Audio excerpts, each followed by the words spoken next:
The stars in the Ksolara corridor were quiet. They had always been quiet.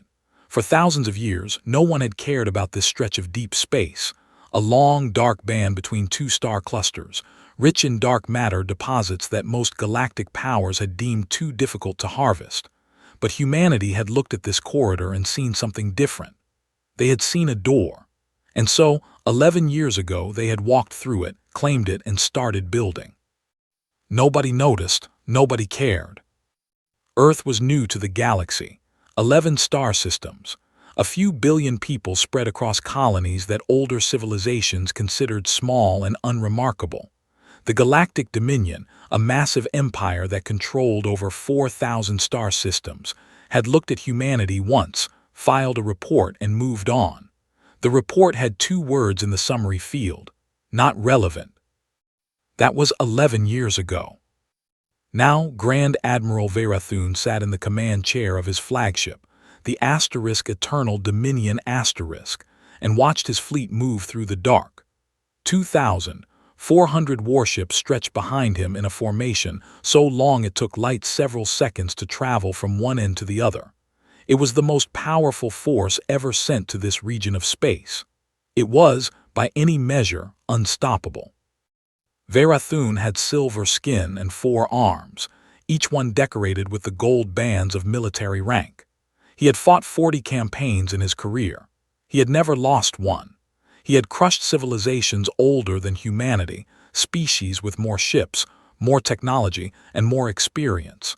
And he had done it all with the calm confidence of someone who had simply never been given a reason to be afraid. The Ksolara corridor was his next step. The dark matter deposits were worth more than most planets. The Dominion needed them. The humans had claimed the corridor, yes, but that claim was a formality, a piece of paper, a flag planted by a child who didn't understand that adults were coming. He expected no resistance. Behind his fleet, at a safe distance, a small diplomatic vessel drifted in the dark. It belonged to the Thulian Collective, a neutral civilization known for observing and recording major galactic events. On board that vessel, a tall, gray-feathered being named Ambassador Chiron stood at the observation window and watched the Dominion fleet move forward like a slow tide. Chiron had covered wars before. He had watched empires fall. He had seen civilizations surrender before a single shot was fired. He had a sharp mind and a calm manner, and in his long career he had developed a reliable sense for how conflicts would end before they truly began. Something about this one made him uncomfortable. He couldn't name it. The humans had no visible fleet. There were no warships on long-range scans. There were no defense platforms that any sensor could detect. By every measurement, the Ksolara corridor was empty of any military presence. The Terran claim to this space was backed by nothing. And yet, Chiron had done his research before this assignment. He had read about humanity, not the standard Dominion report, which was brief and dismissive, but actual human history. Old records, wars and battles and strategies stretching back thousands of years on a single small planet. He had read about something called asterisk deterrence, about something called asterisk a trap asterisk, about something humans had done to each other, over and over, across centuries, letting an enemy walk forward until the enemy was exactly where they wanted them. He opened his recorder and began to speak quietly into it. Day 1 of observation. The Dominion fleet is advancing toward the first Terran border marker. No Terran military response has been detected. I note this does not mean there is no response prepared. He paused, watching the stars. Humans are strange. In my experience, civilizations that cannot defend themselves make noise. They protest loudly. They appeal to councils. They send desperate messages. The Terrans have done none of these things. They have been quiet since the fleet departed Dominion space 3 weeks ago. I find that quiet more concerning than any alarm. He turned off the recorder as something happened. A signal came through, unencrypted, broadcast on every standard frequency, sent directly to the Dominion fleet and to every vessel in the region. It was not a long message. It was not a complicated one. It came from a Terran communications relay sitting at the edge of the first border marker, a small automated station that Veyrathun's fleet could have destroyed with a single low-powered shot. It said, "You are approaching sovereign Terran space. This is your only warning. Do not cross." That was all. No fleet accompanied it. No warships rose from hiding. No defense platforms powered up. The relay simply sent its message and went silent, blinking its small light in the dark like a lantern in a storm. On the bridge of the Eternal Dominion the message was read aloud by a communications officer. When she finished reading, there was a moment of silence. Then several of the bridge officers began to laugh. It started as a small sound and grew, spreading through the crew like a wave. 2,400 warships, and the humans had sent a text message. Veyrathun did not laugh. Not because he was concerned, he was not. He simply did not find it funny. He found it sad. A small species trying to sound brave with words because they had nothing else to offer. It was, he thought, almost embarrassing. He gave a short order. The fleet would hold position for 12 hours as protocol required when receiving a formal communication. Then it would advance. He would take the corridor, establish Dominion control, and file the paperwork. Earth's government would protest. The Dominion's political division would send back a form letter, and in 6 months the whole matter would be forgotten. He leaned back in his chair and looked out at the stars. In the far back corner of the bridge, a young lieutenant named Evos sat at a data terminal. He was junior staff, barely noticed by the senior officers. He had been assigned to review intelligence files on the human territories during the voyage, a job that everyone agreed was a formality. But now, with the message still hanging in the air, Evos found himself staring at his screen. He had been reading old human history files all week. He had read about their wars, their patience, their way of making enemies believe they were helpless, right up until the moment they were not. He read the message again. "This is your only warning." Evos did not laugh. He quietly flagged the message in his personal notes, marked it with a single word, and said nothing to anyone. The word was, "Believe them." Outside, the Dominion fleet held position and waited for morning. And somewhere in the dark corridor ahead, in the silence where no sensors could find anything, something that had been sleeping for 11 years began, very slowly, to open its eyes. 12 hours passed, then the Dominion fleet moved. It crossed the first border marker at 600 Standard Galactic Time. The small relay station that had sent the warning was pushed aside by the bow wave of the fleet's lead ship, spinning off into the dark without ceremony. Nobody on the bridge of the Eternal Dominion watched it go. Nobody thought it mattered. The corridor ahead looked the same as it always had, empty, quiet, full of nothing but stars and the faint background radiation of the universe going about its business. Grand Admiral Veyrathun looked at the tactical display for exactly 3 seconds before turning back to his morning meal. There was nothing to see. More than 600 light-years away, in a station built into the rocky shell of an asteroid orbiting Earth's moon, Commander Sira Voss was standing in front of a wall of screens when the alert came through. She was a small woman, even by human standards, with short dark hair and the kind of face that didn't change much regardless of what was happening around her. The officers who worked with her had a private name for that expression. They called it the face before the door opens. She looked at the alert for a moment. Then she picked up her coffee, took a slow sip, and set it down on the console beside her. "They crossed," said the young officer at the sensor station.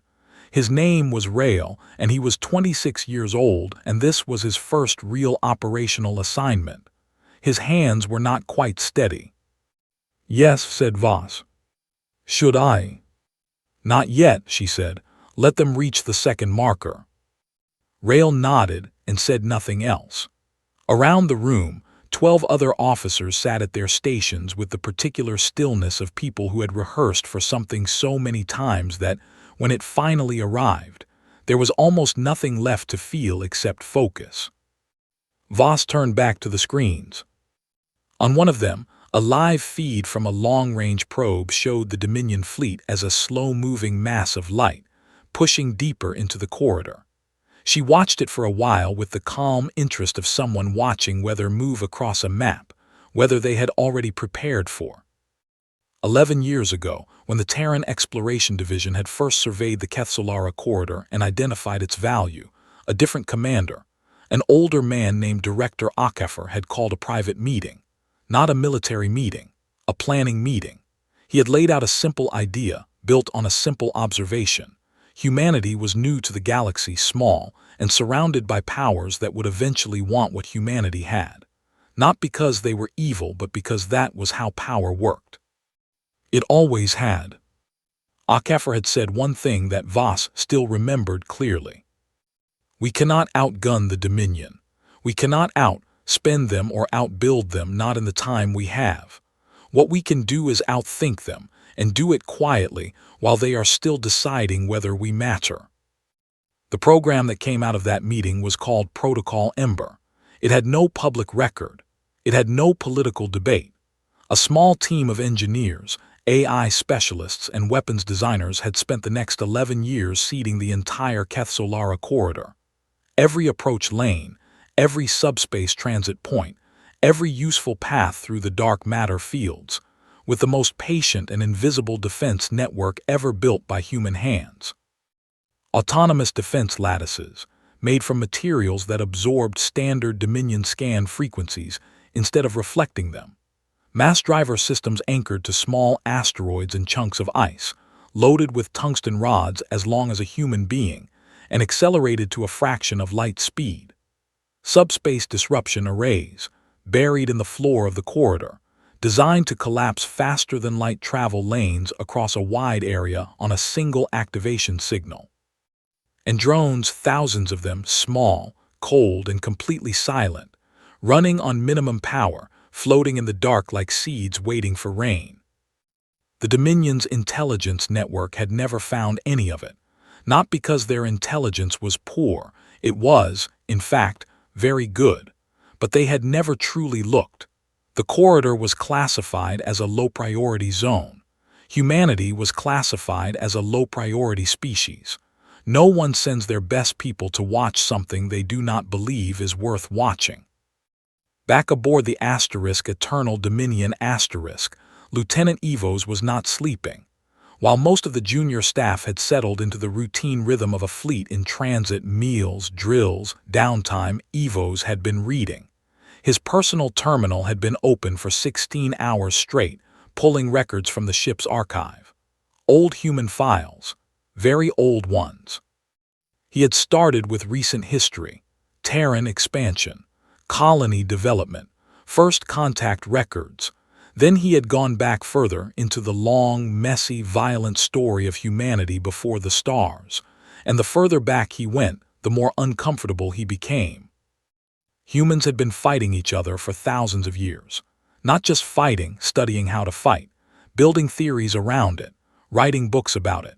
There were names in those records that kept appearing in military analysis across centuries, old human strategists whose ideas were still taught in Terran command schools. One phrase from one of those old books had stopped Evos cold. He had read it 3 times. The supreme art of war is to subdue the enemy without fighting. He sat back and looked at the ceiling of his small quarters. The Terrans had sent no fleet, they had no visible defense, and yet their warning had been completely calm, not desperate, not loud, calm. That was not what a civilization without options sounded like. That was what a civilization with options it hadn't shown yet sounded like. He went back to his terminal and pulled up the file on Protocol Ember. It wasn't in the archive, of course it wasn't. He searched for every record of Terran military development in the corridor for the past decade. There were almost none, which was, he realized slowly, deeply unusual. Programs left traces, equipment left supply records, People left personnel files. The silence in the data was not natural. He sat very still and thought about what kind of silence could swallow 11 years of construction. He wrote a report. He flagged it urgent. He sent it up the chain to his direct supervisor, a senior lieutenant who glanced at it, sent back a one-line response, "Stick to your assigned files, Evos," and went back to his meal. At that same moment, on the screens of Terran Strategic Command, the Dominion fleet reached the second marker. Commander Voss set down her coffee. "Authorization code Ember 7 active," she said quietly. The officer at the main console entered the code without a word. And in the dark of the Ksolara corridor, in the cold and the silence where nothing had moved for 11 years, 10,000 systems received a single signal and began to wake up. The lights on Rail's sensor board changed color. He stared at his screen for a moment, watching the pattern bloom across the corridor map like fire spreading through dry grass. "Commander," he said, his voice very controlled, "Protocol Ember is active. All systems responding." Voss looked at the main screen, at the Dominion fleet, moving forward, still seeing nothing. "Good," she said. She picked up her coffee again. "Now we wait for them to find it." The first sign was nothing dramatic. It was a sound, or rather, the absence of one. The low hum of faster-than-light travel that every ship in the fleet had been feeling through its hull for days simply stopped.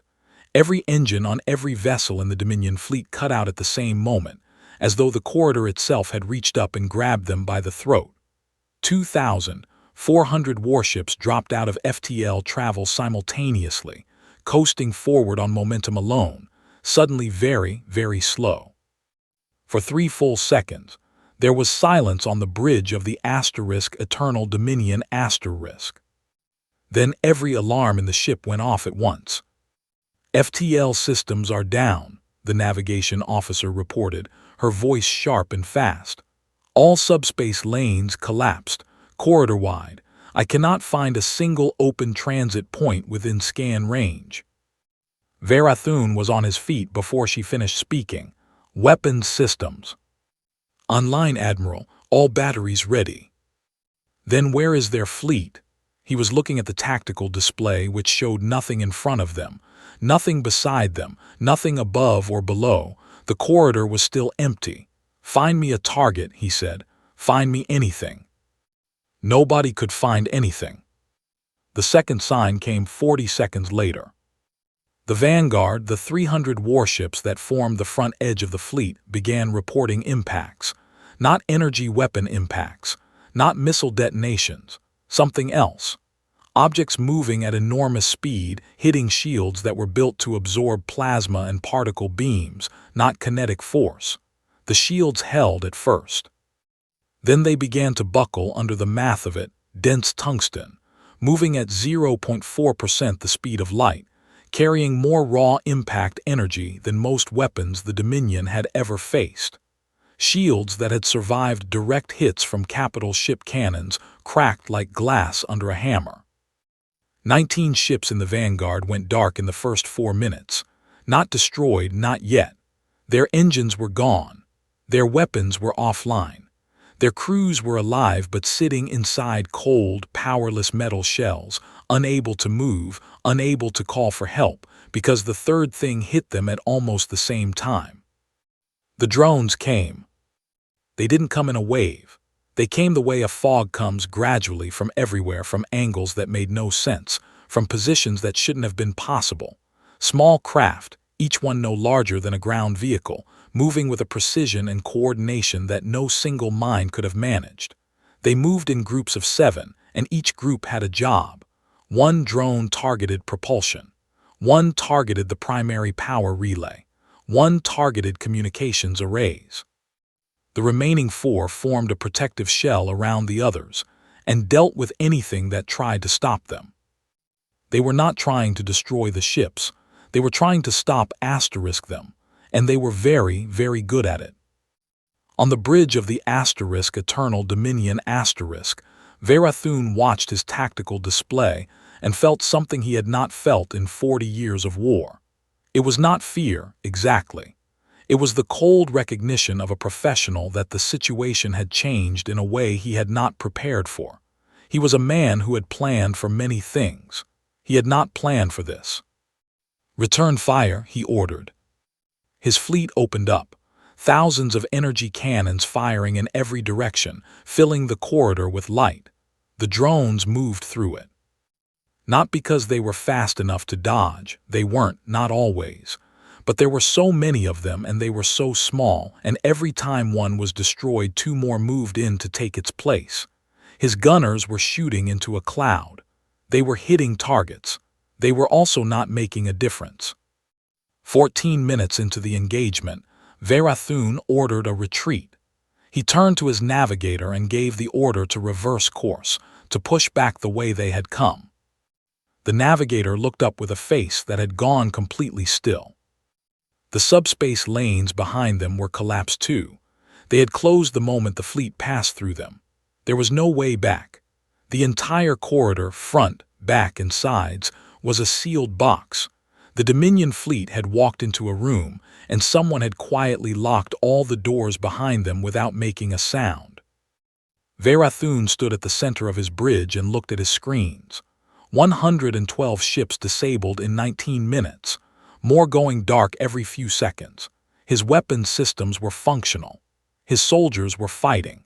But they were fighting shadows that didn't care about being hit, using weapons designed for a different kind of war, in a space that had been turned against them before they ever arrived. In his entire career, he had never felt this. Ambassador Chiron, watching from the diplomatic vessel at a careful distance outside the kill zone, had stopped recording and was simply watching. His gray feathers were flat against his body, an involuntary response in his species to something that the brain registered as deeply serious. He had covered wars. He had seen devastating engagements, but he had never seen anything like this. There were no Terran soldiers in that corridor, no Terran pilots, no Terran lives being risked. Just machines, doing exactly what they had been built to do, patient and tireless and without mercy. He thought about something he had read in a human history file, a description from one of their own ancient generals thousands of years ago. The best victory is the one where you never had to be there. He started recording again. At Terran Strategic Command, Commander Voss was looking at the numbers. 147 ships disabled. The drones were working through the fleet methodically, from the front backward, like a team clearing a field. Rael had stopped looking anxious. He was now simply watching with the focused expression of a person who had worked very hard on something and was seeing it perform exactly as designed. "Drone losses?" Voss asked.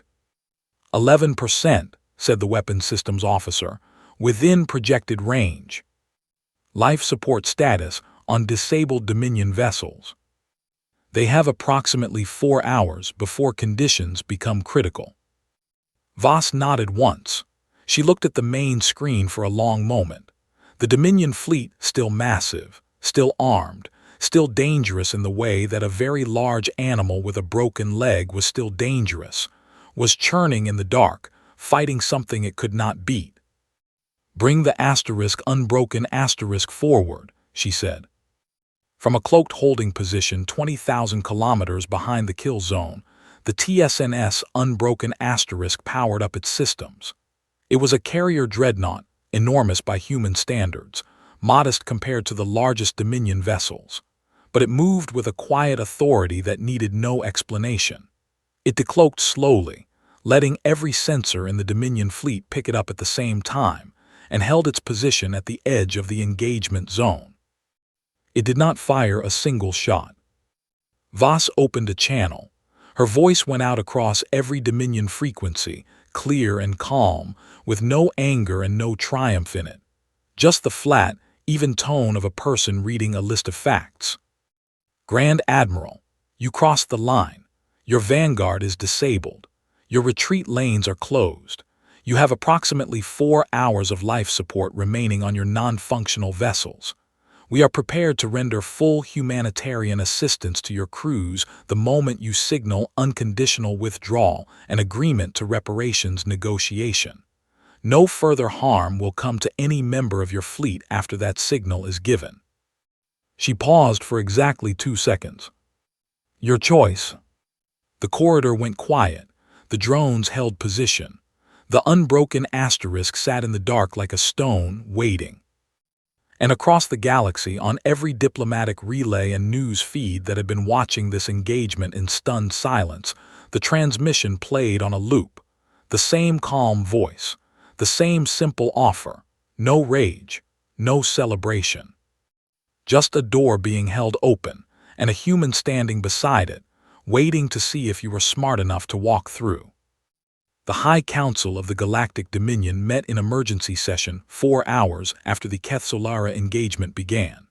They met in a chamber that had been built to impress, a vast circular hall with ceilings so high that the upper galleries were lost in shadow, walls carved from black stone imported from the Dominion's founding world, and seats arranged in a perfect spiral around a central platform, where only the most important voices were allowed to stand.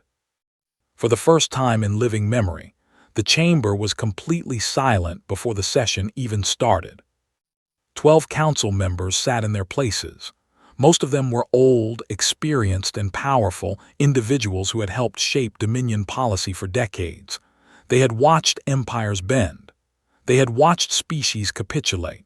They had sent Verathun on this mission themselves, unanimously confident that it would be over in a matter of days. The live feed from the corridor played on the central display. 162 Dominion warships, sitting cold and dark in the black, more going offline every few minutes, the drones still working. The TSNS Asterisk Unbroken holding its position at the edge of the zone, not advancing, not retreating, just waiting. Council Elder Sothvaran, the oldest member of the body, and the one who had written the original assessment classifying humanity as pre-imperial, militarily negligible, sat very still in his chair and stared at the feed with the expression of a man reviewing a mistake he could not yet fully measure. Nobody spoke for a long time. Finally, one of the younger council members, a sharp-faced woman named Counselor Drev, cleared her throat. "The Admiral's last transmission was 47 minutes ago. He is requesting permission to accept the Terran withdrawal terms." Another counselor, a heavy-set man named Valak, known as a hardliner, slapped his hand on his console. "Absolutely not. We send reinforcements. Another fleet. We send another fleet into what?"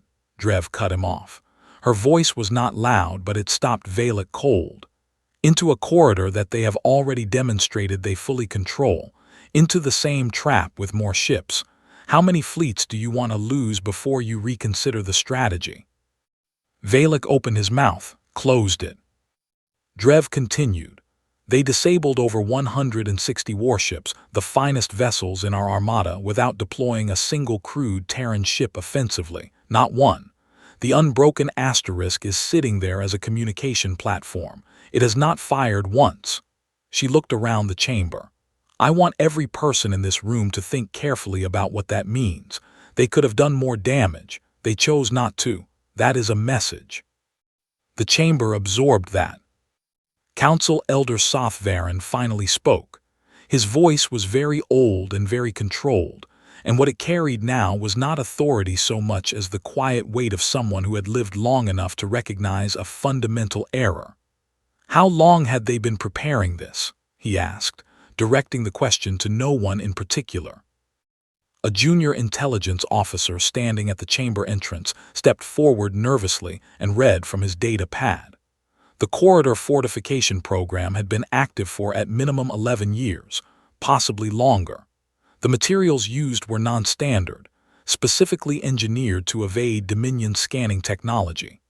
The drone systems operated on AI protocols that had no known equivalent in current galactic tech databases.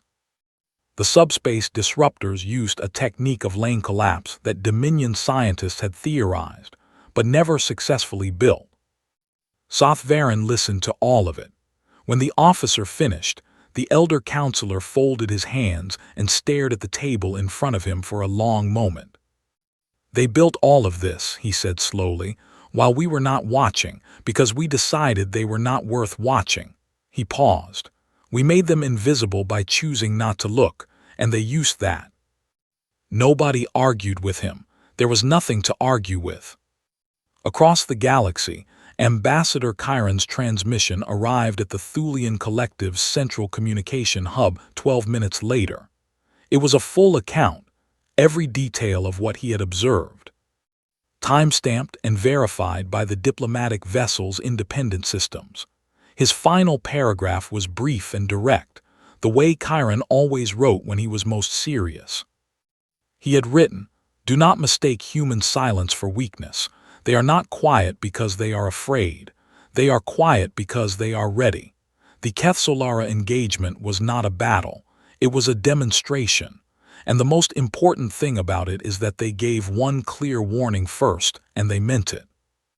That transmission would be read, copied, and redistributed across 14 separate galactic governments within 6 hours. In academic circles, diplomatic channels, military command rooms, and coffee houses on 100 worlds, beings of every description were doing the same thing, reading that paragraph twice, slowly, and then sitting quietly for a moment to think about what it meant. Back in the corridor, Grand Admiral Verathun sat alone in his command chair. His bridge officers were at their stations, but there was nothing left to do. The drones had gone still, holding position, not attacking further. The Unbroken asterisk waited. The clock on his life support display for the disabled vessels read 2 hours and 11 minutes. He opened a private channel, not to the council, not to his officers, directly to the asterisk Unbroken asterisk, to the Terran commander who had spoken with such complete calm and offered him a door. "Commander Voss," he said, his voice was level, the voice of a professional acknowledging another professional. "I have one question off the record." There was a pause of several seconds. Then Voss's voice came back. "Go ahead, Admiral." Verathun looked out at the dark corridor, at the space that had been turned against him by minds he had never taken seriously. "How long?" he asked. "How long were you waiting for us?" There was no hesitation in her answer, no gloating, no anger, just those words delivered in the same flat, certain tone as everything else she had said. "Since the day you called us insignificant." Verathun sat with that for a moment. He thought about the report his empire had written 11 years ago. 2 words, not relevant. He thought about the 11 years of quiet construction that those 2 words had made possible. He thought about the warning his fleet had been given at the border, calm, simple, certain, and the way his officers had laughed. He wondered briefly if any Terran officer had laughed at any point in this entire affair. He did not think they had. He opened the fleet-wide channel and gave the order to accept Terran terms. The signal went out to every ship. Then he sent the formal withdrawal acknowledgement to Voss. At Strategic Command, Voss received the signal. She looked at it for a moment, then nodded once to Rael, who began the process of opening the retreat lanes and dispatching the emergency support drones to the disabled vessels. She did not celebrate. She did not make a speech. She picked up her coffee, found it had gone cold, and went to get a fresh one. In the High Council chamber, Counselor Valak stared at the feed as the Dominion fleet began its slow withdrawal, and said nothing. His face was the face of a man reassembling a worldview that had just been taken apart and handed back to him in pieces. Sothvaren watched beside him, old and quiet and carrying the particular weight of someone who had been the one to write the words, "not relevant," into a report 11 years ago, and who now understood completely and without any room for argument that those had been the most expensive 2 words he had ever written. Outside, in the dark of the corridor, the last Dominion ship passed back over the border marker. The drones folded back into their dormant positions. The mass drivers relocked. The corridor went quiet again. and humanity went back to work. 6 months passed.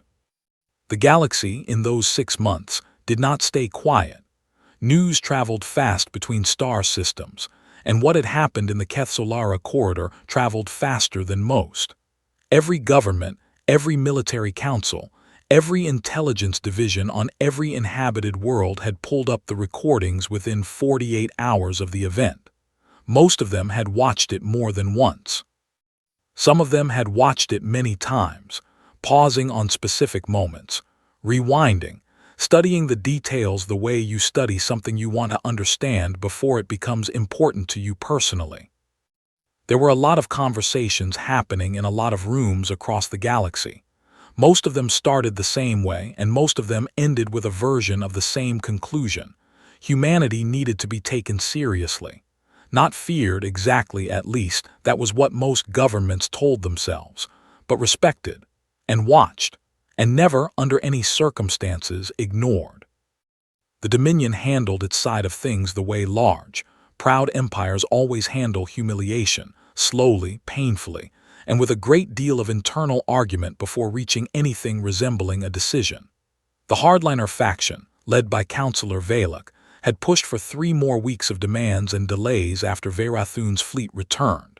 He had called it a temporary setback. He had proposed counter-strategies. He had given long speeches about Dominion honor. The rest of the council had listened. Then they had signed the Ksolara Accord. The terms were not gentle. The Dominion withdrew all territorial claims to the corridor. They paid reparations, a figure that was large enough to fund Terran colonial expansion for 2 full decades. They released political prisoners from 3 civilizations they had been slowly absorbing over the past 30 years. Civilizations that had been too small to matter to anyone until humanity had made their release a condition of the agreement. And they submitted, for the first time in their history, to an independent review of their border expansion activities by a neutral galactic body. Nobody said out loud that humanity had forced all of this. Everyone knew it. Valak resigned from the council 3 weeks after the accord was signed. He gave a short public statement in which he described his departure as a personal decision made in the interest of the Dominion's future. It was the most widely disbelieved public statement in Dominion history. On the day he resigned, someone placed a small copy of Terran Strategic Command's original warning message on his office desk. Nobody claimed responsibility. Nobody was surprised. The Galactic Conclave invitation arrived at Terran Strategic Command on a Tuesday. It came through formal diplomatic channels, a full, signed, sealed communication from the Conclave Secretariat, bearing the marks of all 114 member civilizations. Earth had applied for Conclave membership twice before, in its early years of space travel. Both times, the application had been declined on the grounds that humanity did not yet meet the threshold of demonstrated galactic significance. This time, there was no review board, no waiting period, no period of probation. The invitation offered immediate admission as a Tier 1 sovereign power, the highest standing available to any member. It was the classification given to civilizations that the Conclave recognized as capable of shaping galactic events. There were 11 other Tier 1 members. The youngest of them had held the status for 300 years.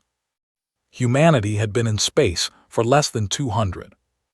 The vote on the invitation had been unanimous. Even the Dominion-aligned members had voted yes. Some of them, by all accounts, had voted very quickly and without making eye contact with anyone.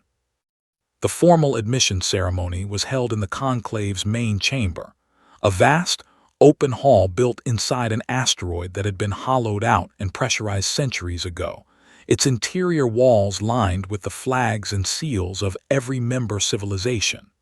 Hundreds of beings filled the gallery seats. Diplomatic feeds carried the event to billions of viewers on worlds across the galaxy.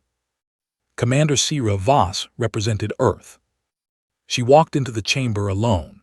No escort, no ceremonial guard. She wore a pressed Terran Strategic Command uniform, dark gray with a single row of service pins on the left side, and she walked the long central aisle with the same steady, unhurried step she used to walk from her desk to the coffee station at Strategic Command. She was small. She was quiet.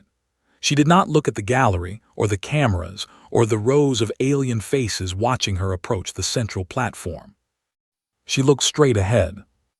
When she reached the platform, the conclave speaker, a tall, blue-skinned being named Vorin, who had held the position for 60 years, gave the formal welcome and asked her to say a few words on behalf of humanity. It was a tradition. New members usually gave prepared speeches, long ones often, full of gratitude and hope, and carefully crafted diplomatic language. Voss had not prepared a speech.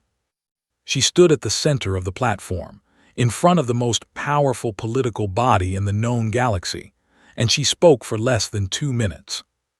"We did not come to the stars to conquer," she said. "We came to survive, to explore, to build. We extended good faith to every civilization we encountered. We asked for very little. We drew a line and explained clearly what it meant. You now know what happens when that line is crossed." She paused. The chamber was so quiet that the faint hum of the life support systems was audible. "We hope we never have to demonstrate it again," she said. Another pause. "But we are ready if we do." She stepped back. The ceremony moved on. Vorin completed the formal proceedings with practiced efficiency. The seals were exchanged, and Earth became the 115th member of the Galactic Conclave. And then, from somewhere in the back of the chamber, there was a sound. It started small, a single pair of hands, quiet at first, then steadier, a rhythm, deliberate and clear. The gallery turned to look, because applause was not part of conclave ceremony protocol, and no one could quite identify where it was coming from. It was coming from a young Dominion diplomatic aide standing near the back wall. He was thin, with the pale silver skin of his species, and his expression was not embarrassed or uncertain. He was looking directly at the platform, and he was clapping with the focused attention of someone who had thought carefully about this moment and decided it was worth the awkwardness. His name was Evos.